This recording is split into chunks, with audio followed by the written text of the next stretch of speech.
Abra sua Bíblia em Apocalipse capítulo 3, versos 14 a 20. Apocalipse 3, versos 14 a 20. Nós temos nesse capítulo a última igreja, a igreja de Laodiceia, mensagem de Jesus, a última igreja das 7 igrejas da Ásia.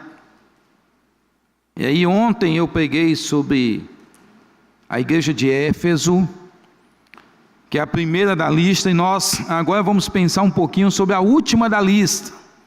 Algumas pessoas acreditam que o capítulo 2 e 3 de Apocalipse é uma profecia de dupla referência. O que é uma profecia de dupla referência? Você vai lembrar lá do capítulo 24 de Mateus, quando os apóstolos olham para Jesus e dizem: Senhor, vê que grandes construções. Jesus diz: olha, não vai ficar pedra sobre pedra que não seja derrubado. E aí, quando os apóstolos estão conversando com Jesus sobre Jerusalém, sobre a vinda dele, Jesus começa a mencionar uma profecia que trata tanto da destruição do templo no ano 70, quanto o período do anticristo e a grande perseguição que virá. Não é isso? Ele trata de 2 assuntos a partir de uma pergunta só sobre um.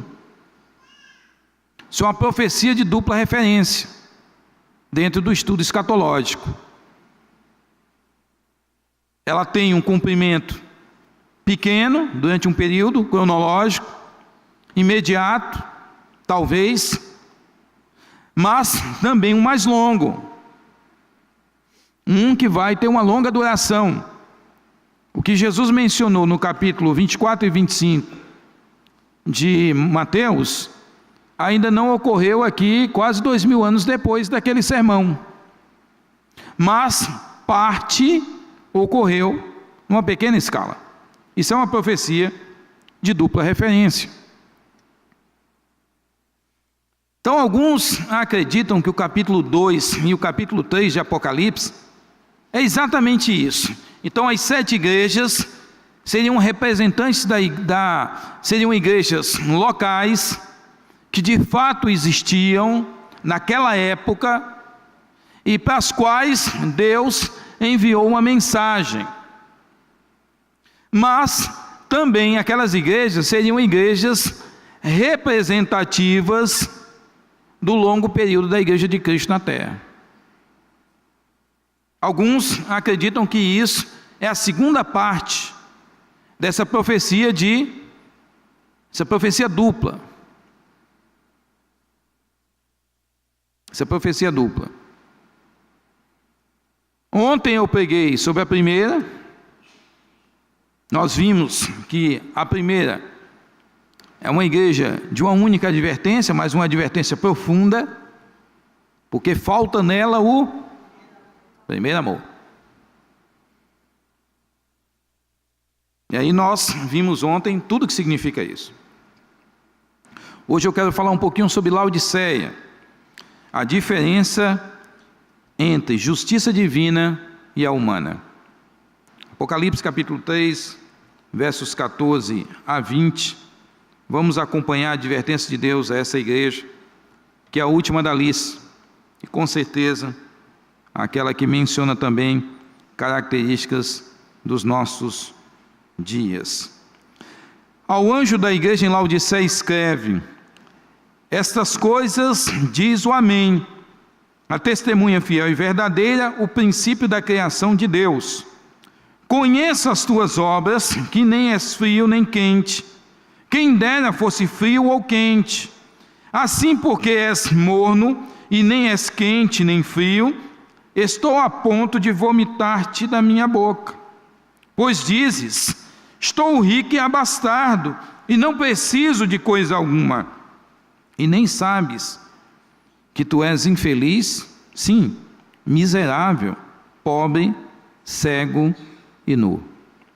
Aconselho-te que de mim compres ouro refinado pelo fogo, para te enriqueceres, vestiduras brancas para te vestires, a fim de que não seja manifesta a vergonha da tua nudez, e colírio para ungires os olhos, a fim de que vejas. Eu repreendo e disciplino a quantos amo. Sê, pois, zeloso e arrepende-te. Eis que estou à porta e bato. Se alguém ouvir a minha voz e abrir a porta, entrarei em sua casa, cearei com ele e ele comigo. Amém? Nós temos, então, a igreja de Laodiceia, que é a última igreja da lista.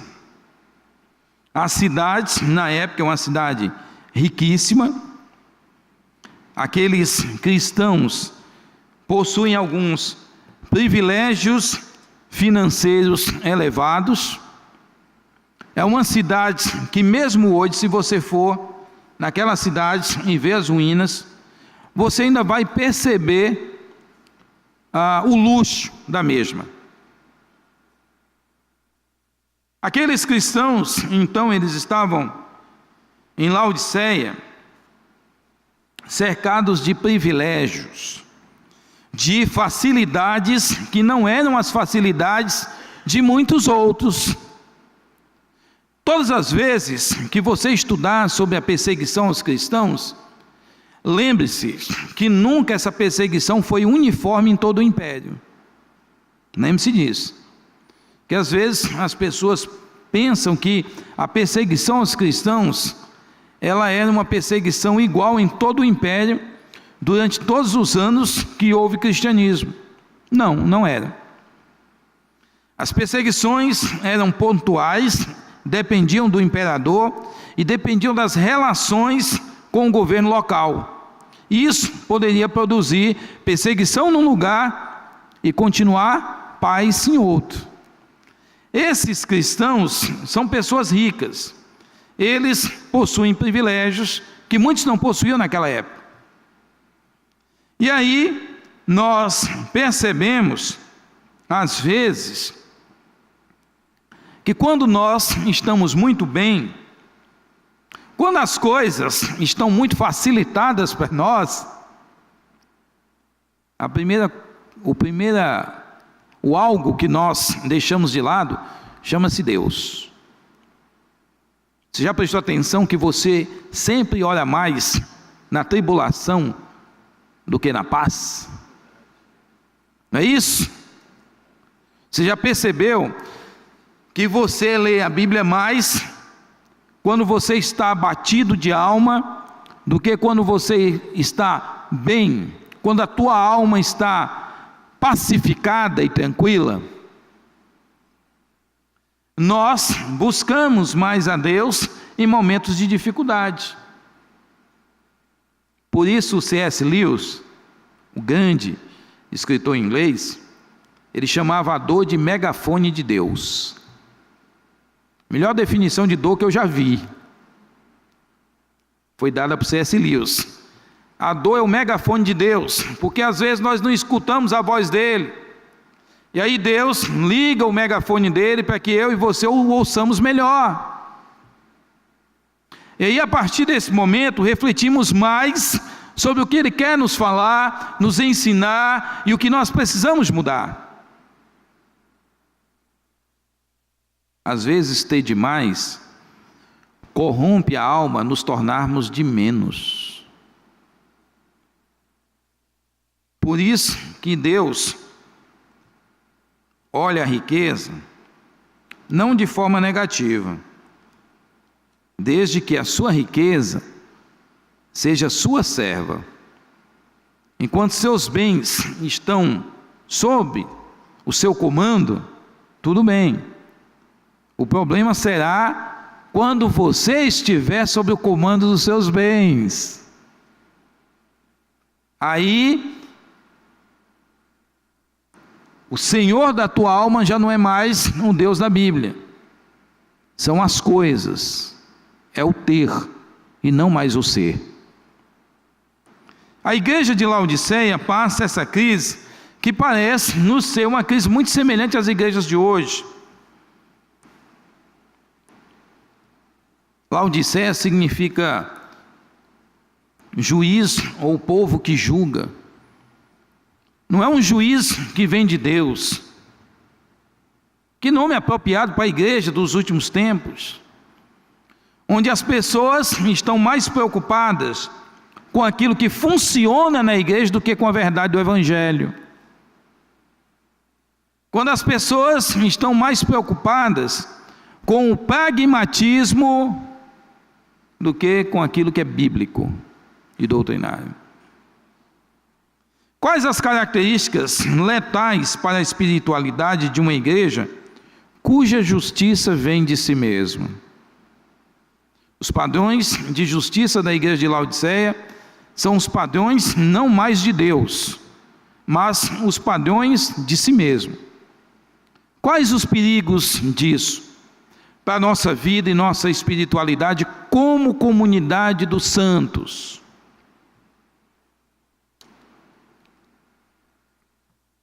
Primeira característica da igreja é a característica da indiferença ao seu chamado. Nós podemos perceber o estabelecimento de uma zona de conforto entre a apatia e o amor atuante. Esse estabelecimento de zona de conforto entre a apatia e o amor atuante os havia condenado ao fracasso. Jesus tem uma mensagem dura dizendo: vocês não são frios nem quentes, vocês entraram no estado de apatia, vocês não se preocupam mais com aquilo que é relevante espiritualmente, vocês não estão buscando mais aquilo que gera fruto para a eternidade, vocês não estão se preocupando mais com aquilo que se chama vontade de Deus. Quando ele diz está frio, não é nem frio nem quente, está morno, ele está dizendo isso. Vocês encontraram uma zona de conforto e aí vocês se estagnaram lá. Isso que Deus fala para Laodiceia. Vocês encontraram um lugarzinho aonde a dor não mais preocupa, ela é suportável. Não é assim que a gente faz? Não é assim que a gente faz em casa, quando quebra uma coisa? Quando quebra, raramente você já diz: eu vou resolver isso já, vou trocar a peça, Você põe um chiclete, escolhe com um pedaço de madeira, passa um papel para cobrir, você inventa um negócio. Criatividade para consertar problemas, defeitos de objetos, nós temos de sobra. Não é isso? Mas não resolveu. Não trocou a peça. Sentimos dor, e aí tomamos analgésicos, tem uma dor constante. O analgésico maquia uma doença, já pensou nisso? Você pode tomar um medicamento que retira a dor, e a dor é boa, a dor não é ruim, pessoal. Tá? Se nenhum de nós sentisse dor, nenhum de nós chegaria à fase adulta.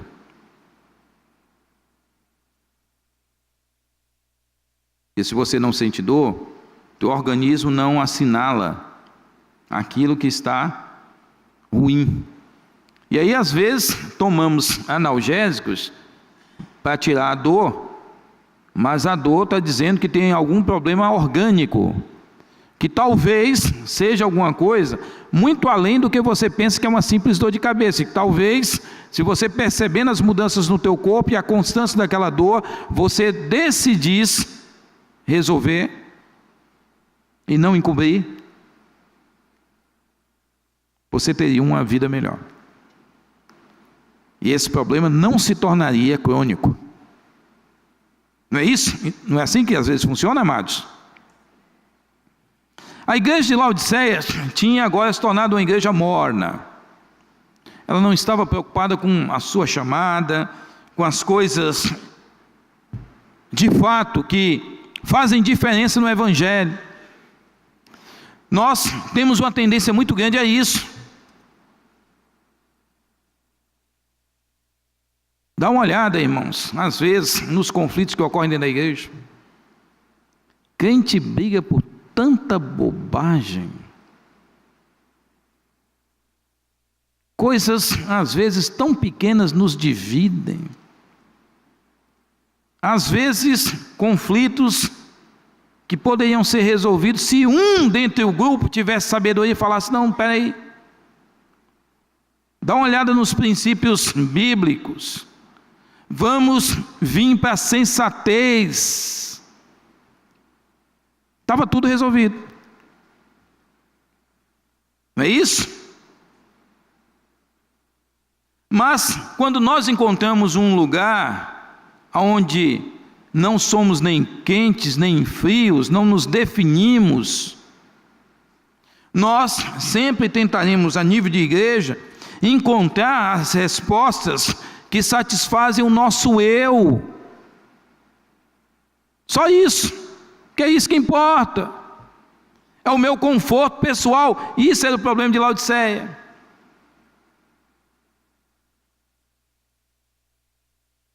As pessoas estão buscando igrejas onde elas se sintam bem.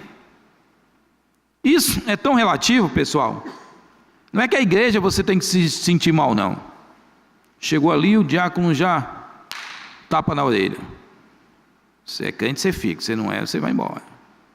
Não estou falando disso, pessoal. Eu estou falando que às vezes nós buscamos uma igreja que está a nossa cara, quando a nossa cara não está essas coisas todas. Nós, às vezes, buscamos uma igreja e construímos uma igreja que é condescendente com o meu pecado. Qual o limite da paciência ou benignidade e a condescendência com o pecado? Já prestaram atenção que isso é uma parede de papel de tão tênue? Qual o limite? Qual o limite entre eu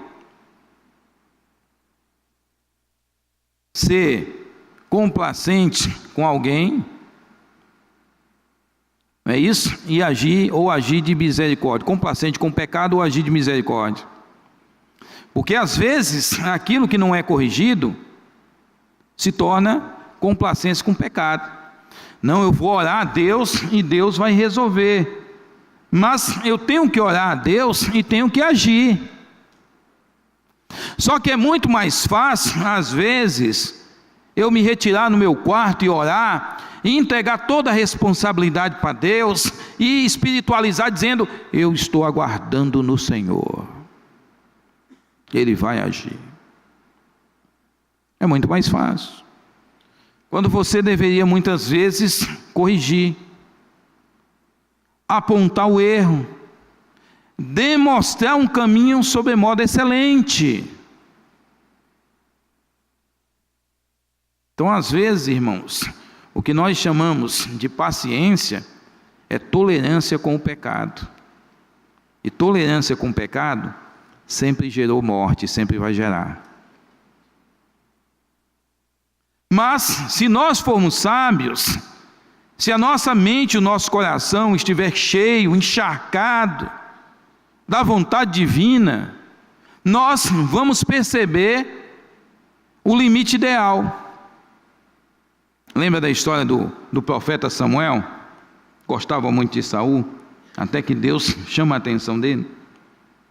O Saul está todo errado, mas o Samuel sempre arranja um jeitinho para organizar as coisas, maquiar os fatos. É como aquela mãe, aquele pai, que todo mundo fala mal do filho, porque o filho é mau, e ele diz: não é isso.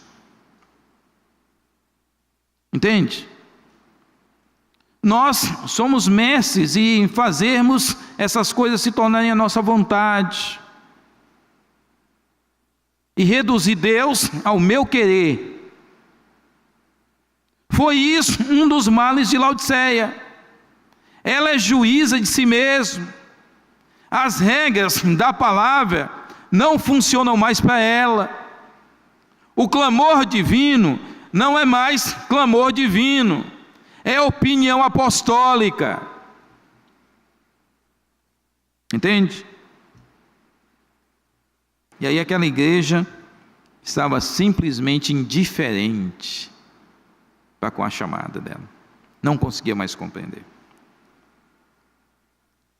A segunda característica letal que estava arruinando a igreja de Laodiceia era a ausência de percepção espiritual, uma falsa percepção da sua própria realidade os impedia de ver a sua real condição.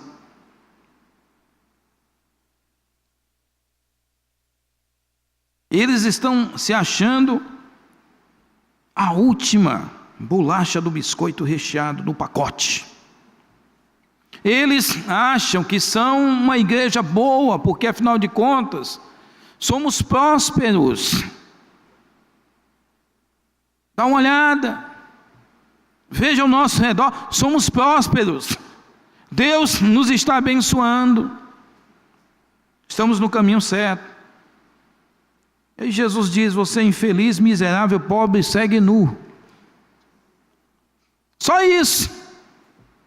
A igreja de Laodiceia era só infeliz, miserável, pobre, cego, cega e nua. Só isso.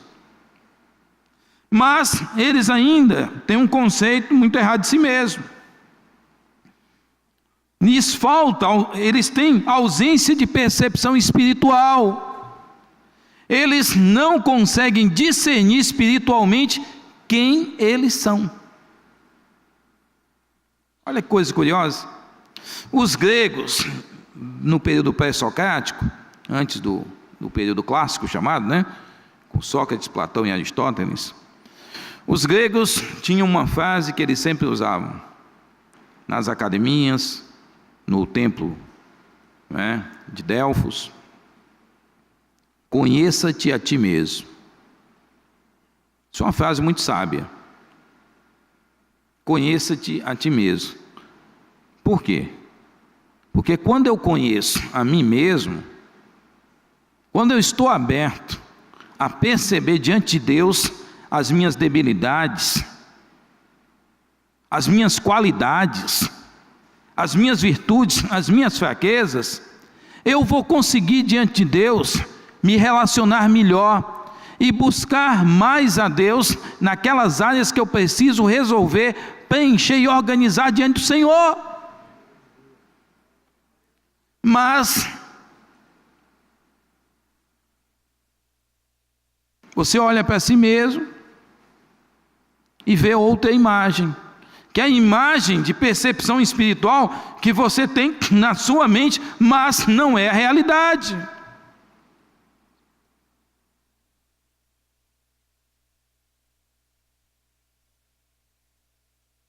Sua circunferência abdominal, isso é para os homens, hein? Sua circunferência abdominal está terrível.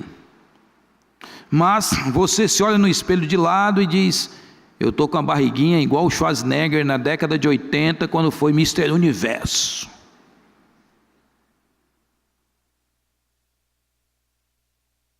Na época lá do filme Conan, o Bárbaro, O pessoal aí da minha época assistiu. Ou só eu que assisti? Só tenho eu de descrente aqui, pessoal? Tem mais, confesso, pecado aí, pode baixar a mão. Até naquela época. Aí você olha e diz: não, mas olha, eu estou parecido, a minha silhueta é do Schwarzenegger. Naquela época. Ninguém está enxergando, só você. Tinha alguns anos atrás, tinha um irmão que eu conheci. Fomos da mesma igreja. E ele dizia que ele era professor. Ele disse: olha, Deus me deu o dom de mestre. Trabalhávamos juntos na escola dominical, e eu era o primeiro professor, ele era o segundo. Naquela época eu viajava muito. E aí, naquele período eu deixei a sala de aula totalmente sob a responsabilidade daquele que tem chamada para ser mestre. Passei 3 finais de semana fora. Quando voltei, só estava ele na sala, deixei com 20 e poucos alunos. Quando retornei, só estava o mestre. A maioria dos discípulos tinham dado no pé. Tinha mais umas 2, sabe, aquelas discípulas, porque tem aqueles crentes que são caxias, né? Você, não importa o que vai ter no culto, ele vem. Você chegar aqui, colocar, ligar um aparelho eletrônico e deixar a mensagem tocando, ele, glória a Deus e aleluia, ele está no fogo, ele está no gás, não importa. Tem aqueles crentes de Caxias, então ficou 2, daquelas irmãs mesmo que não perdi a escola dominical por nada, e ele, o mestre, disse, tem alguma coisa errada. Você se acha possuidor de um dom, que é o dom do ensino, que a própria comunidade na qual você está inserido não enxerga, não te vê assim, não te percebe assim. Você tem uma ideia completamente errada da tua espiritualidade, da tua chamada, do teu dom. Por quê? Porque uma vez que nós temos um dom espiritual, e os dons espirituais são usados para serviço da igreja, a igreja vai perceber, a igreja vai enxergar. Não existe o dom de 007 na Bíblia. Só eu sei que eu sou agente secreto de Cristo. Eu tenho um dom, mas olha, só eu que sei, eu sei que eu tenho. Deus falou para mim, a igreja não sabe, mas eu sei. Aquele cidadão que namora com a menina dentro da igreja, e a menina não sabe que ele namora com ela. E no dia que ela fica sabendo, ela termina. É um negócio por aí. Ele vê aquela menina e namora com ela. Já faz 1 ano que ele namora. No dia que aquilo cai no ouvido da menina, ela termina. Mas é isso, percepções erradas de nós mesmos. A igreja de Laodiceia tem esse problema. Uma ausência de percepção espiritual que os faz pensar, por causa da sua prosperidade, que tudo está bem. Meu irmão, se Deus e o Espírito Santo, se Deus através do Espírito Santo tem te acusado de alguma coisa grave na tua vida, não tente maquiar, confesse. Se Deus está tocando na tua alma, não rejeite a voz do Senhor. Sabe por quê? Porque Ele dá palmada em quem Ele ama. Deus dá palmada naquele que Ele ama muito. É palmada, pessoal, não é espancamento. Ele não quer te matar. Ele quer construir em você uma espiritualidade autêntica. Ele quer te fazer alguém saudável, íntegro. Eu fui o filho que menos apanhou. Dos 3, lá em casa éramos 3 homens. Eu fui o que menos apanhou. Não é porque eu era bonzinho não, viu? Mas eu fui o que menos apanhou. E era interessante, uma das coisas que eu mais admirei na minha mãe, é porque a mesma mão que batia, era a mesma mão que afagava. Deus é exatamente assim, pessoal. Pode ter certeza, confesse, que não vem espancamento não.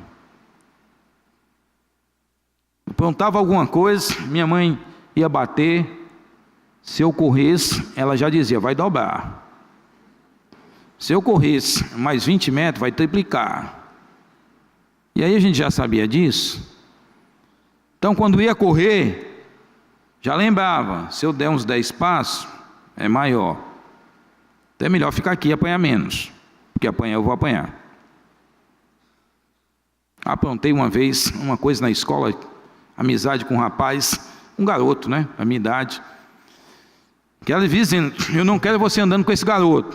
O menino falava muito palavrão, a boca suja, mas eu gostava da amizade com aquele miserável. Minha mãe dizia: não quero. Aí um dia eu estava lá, ele chegou para mim na hora do recreio, com um estilingue feito daquelas liguinhas de borracha, abriu a bolsa assim, mostrou para mim: olha aqui, ó, o que eu trouxe. Aí peguei uma pedrinha, coloquei no estilingue e atirei para cima. Um monte de criança no pátio. Não atirei para pegar em ninguém, atirei para cima, mas estava errado. A pedrinha bateu no teto, voltou e pegou no olho de uma menina, do lado do olho. Escondemos o estilingue, ficou. Aí uma pessoa chegou: ó, foi eles aqui, ó, porque eu vi. Diretoria, minha mãe trabalhava na escola, era o pior. Só no horário diferente. A notícia, quando eu cheguei em casa, já tinha chegado. Chegou antes de mim. E aí ela olhou e disse: filha, é o seguinte, você passou uns dias de suspensão, não é isso? Foi, mãe. Então você estava andando com fulano, estou sabendo. Mãe. Você vai tomar uma surra quando voltar da escola, quando voltar o período de aula, todo dia às 5 da tarde. Todo dia eu voltava da escola com a minha mochila da escola e já pensando: hoje é dia de tomar uma surra. Semana de surra. Por quê? Porque eu merecia. Merecia. E aí mãe fala aquelas frases que na hora não resolve muito. Filho, vai doer mais em mim do que em você. Se isso amenizasse a dor, tudo bem, mas não ameniza.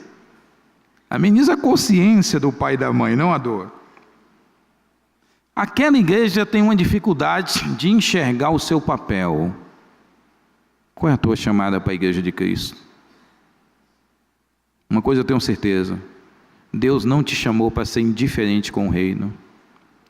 Deus não te chamou para ficar apático, assistindo culto.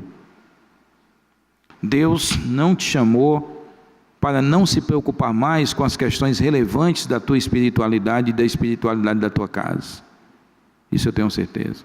Tenho certeza de mais uma coisa: quando você estiver diante de Cristo, Ele não vai querer saber onde você morou, Ele não vai querer saber a marca do teu carro, Ele não vai perguntar quantos imóveis você teve.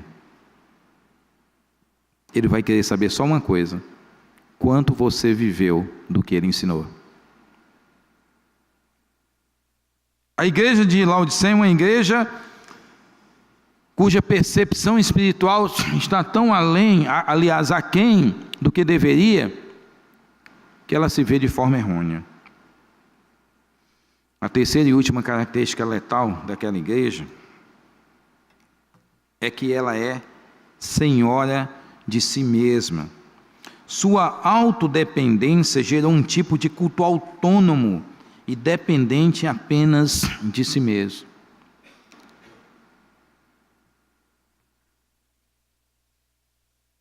Nós, pastores, como líderes, se não tomarmos cuidado, pensamos que somos senhores da vida e da morte.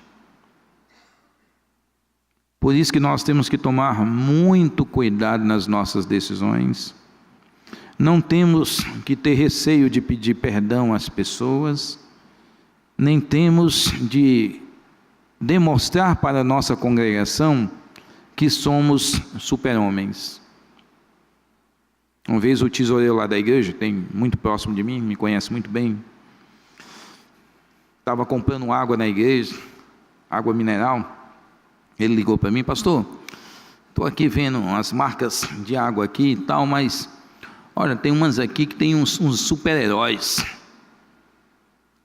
Eu digo: só tem essa, irmão? Então tem essas garrafas muito cheias de enfeite, criança fica tudo olhando, né? Eu digo: tem as. Ele falou: eu vou levar uma para o senhor aqui, que é o Homem de Ferro. Aí eu falei para ele: olha, eu nem quero ser homem de ferro. Se você acha que eu sou homem de ferro, eu não sou. Sou um ser humano e brigo contra os meus pecados. Estou lutando para servir a Cristo melhor, mas vivo todos os dias inconformado com a minha espiritualidade. É assim que eu me vejo. As pessoas chegam para mim e perguntam: poxa, pastor, a igreja está indo tão bem. Eu estou pensando assim: poderia ser melhor. Poderia ser melhor. Aquela igreja se tornou senhora de si mesma. A igreja de Laodiceia é uma igreja que tem uma autodependência profunda, a ponto, irmãos, de Jesus fazer uma declaração que nós constantemente usamos, nós pregadores, constantemente usamos, pregadores ou evangelistas, de uma forma que a Bíblia não apresenta. É o versículo 20. Eis que estou à porta e bato. Se alguém ouvir a minha voz e abrir a porta, entrarei em sua casa e cearei com ele e ele comigo. Quantas vezes usamos isso para evangelização? Quando o texto está falando de uma igreja que se vê tão autossuficiente,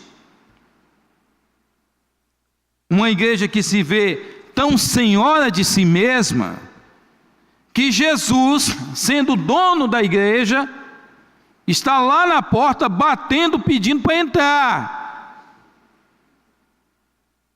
dizendo: olha, se vocês permitirem que eu entre, nós vamos cear juntos. Se vocês permitirem que eu entre, algo novo vai acontecer. Se vocês permitirem que eu entre, as suas feridas vão ser saradas.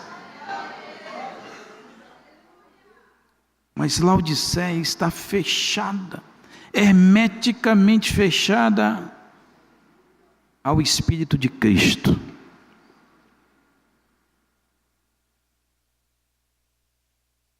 Tome cuidado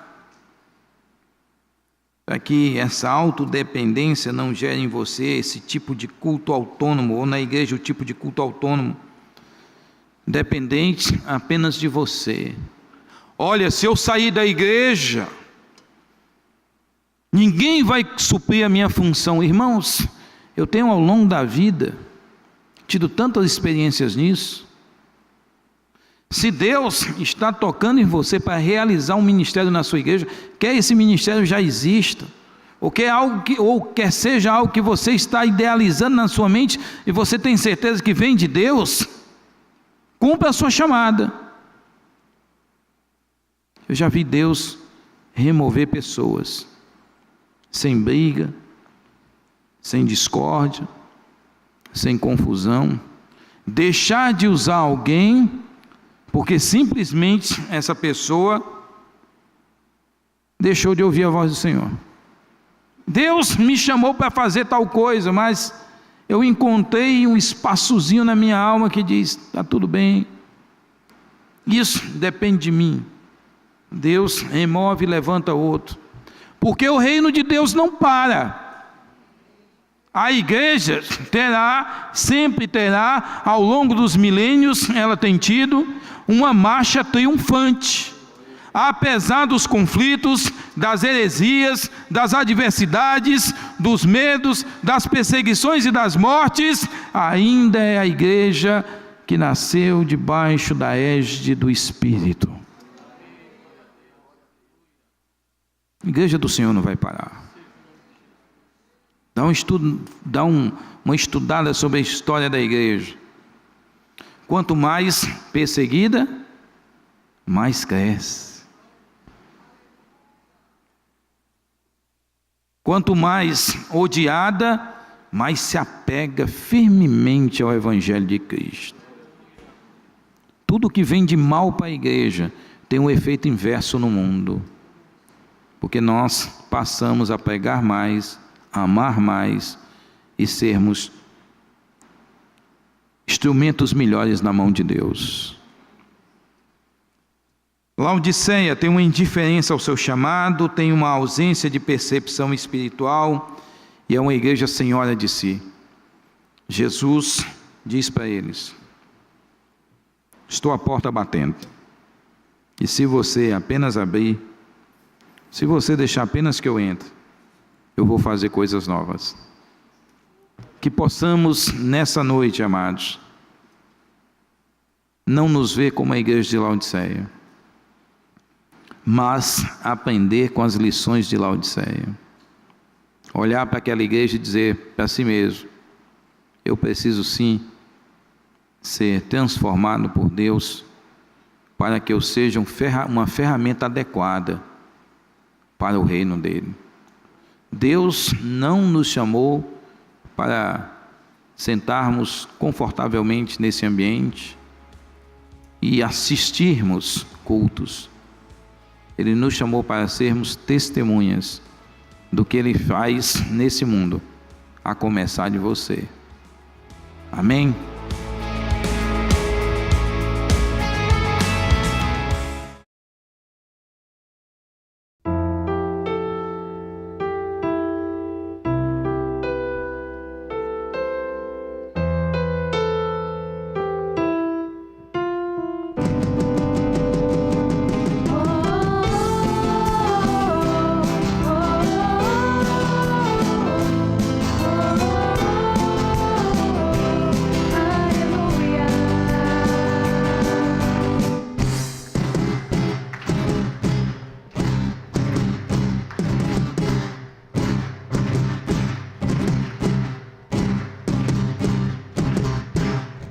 Na presença dos homens, na presença dos anjos, sempre eu te louvarei, te louvarei.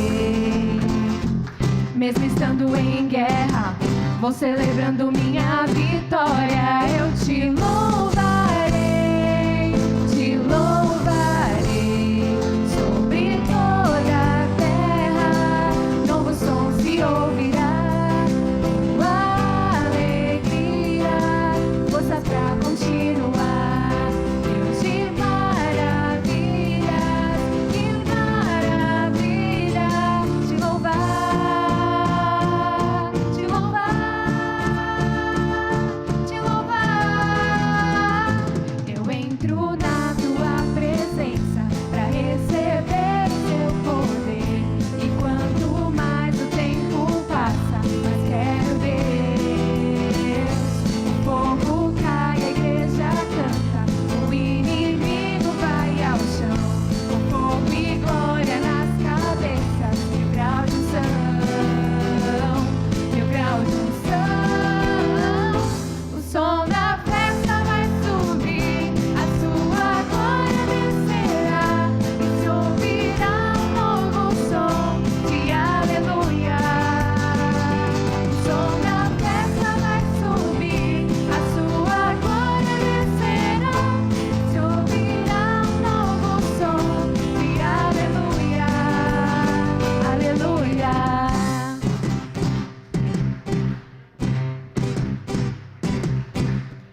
Na presença dos homens, na presença dos anjos, sempre eu te louvarei, te louvarei. Mesmo estando em guerra, vou celebrando minha vitória. Eu te louvarei, te louvarei.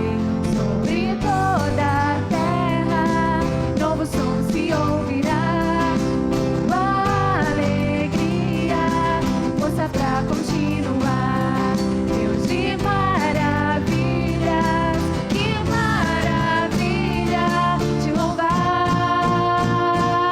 te louvar, te louvar. Eu entro na tua presença pra receber o seu poder, e quanto mais o tempo passa, mais quero Deus. O fogo cai, a igreja canta, o inimigo vai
deste povo, és o Senhor da nação.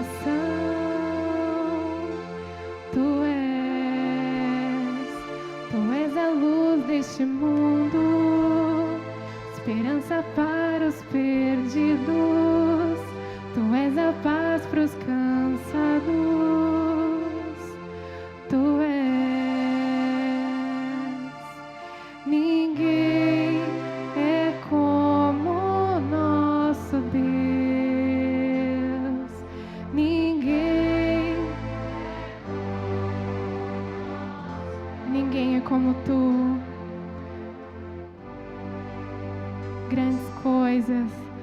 Grandes coisas estão por vir. Grandes coisas vão acontecer neste lugar.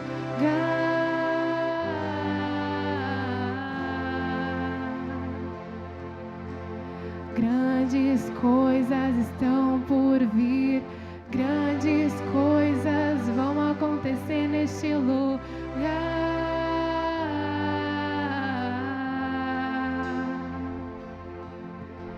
Grandes coisas estão por vir.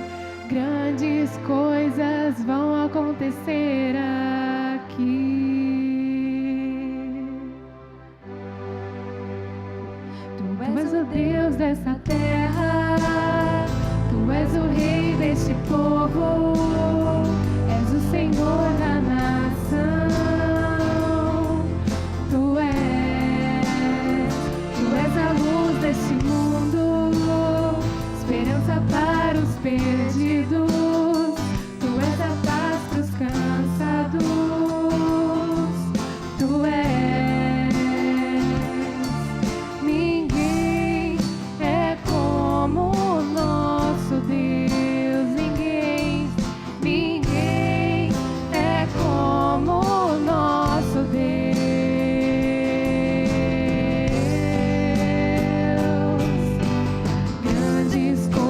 Estão por vir, grandes coisas vão acontecer neste lugar.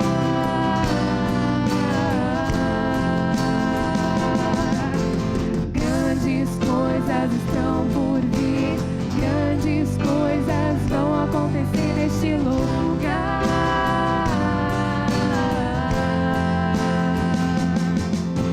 Grandes coisas estão por vir. Grandes coisas vão acontecer neste lugar.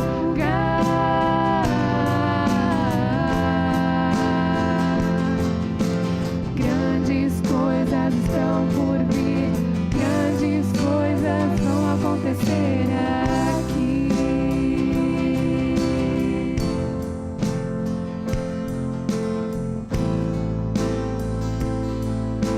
Declare a Ele que ninguém é como o nosso Deus. Ninguém é como o nosso Deus.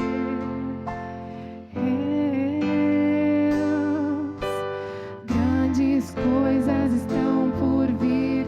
Grandes coisas vão acontecer neste lugar.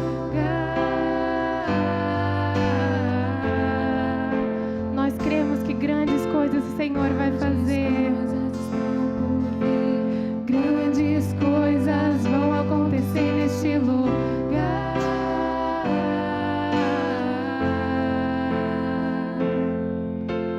Grandes coisas estão por vir. Grandes coisas vão acontecer aqui. Glória a Deus, nós cremos nisso, Senhor. Cremos que o Espírito Santo de Deus está neste lugar, nesta noite. Então que nós possamos adorá-lo, que nós possamos buscá-lo com todo o nosso coração. Porque, como foi dito, grandes coisas o Senhor tem para nós. Amém? Você crê nisso? Então adore ao Senhor, clame por esse Espírito Santo maravilhoso.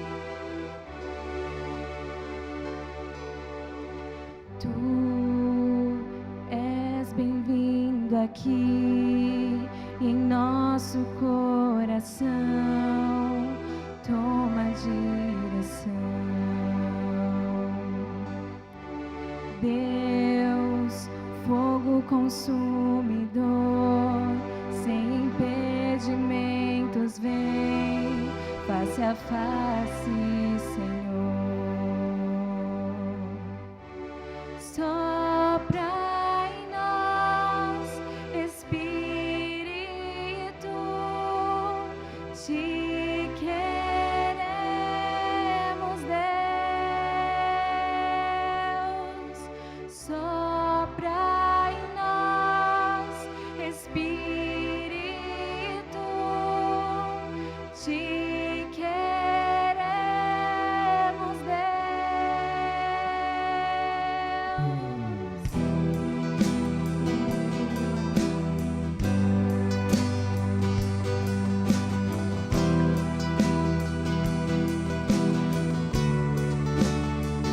Estou de pé na presença do Rei.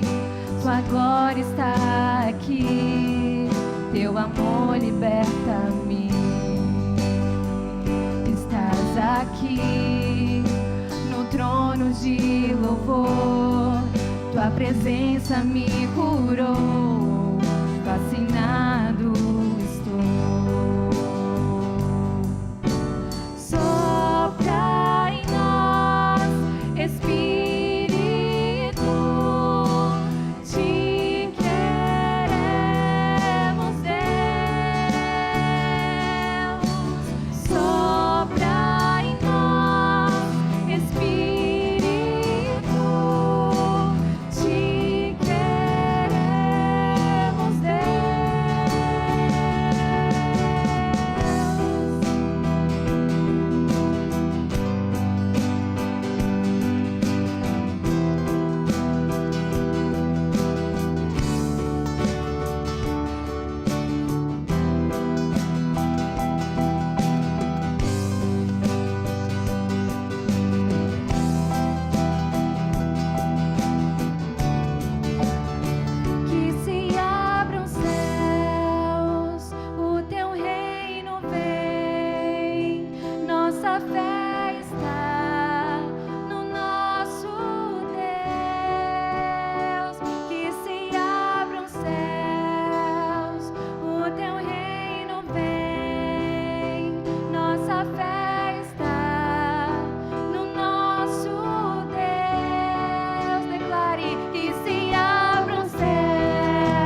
Você quer recuperar a beleza do seu sorriso?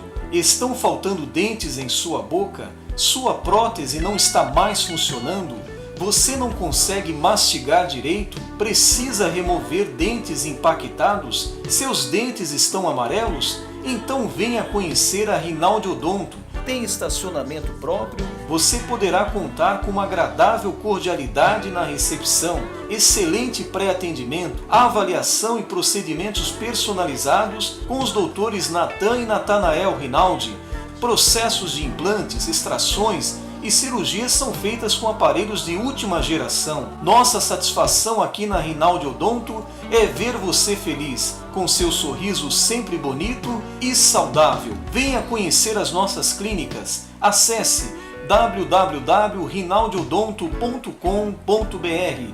Telefones: Clínica 1 3233 2540, Clínica 2 3203 2464. Na Rinaldi Odonto você recupera a beleza do seu sorriso.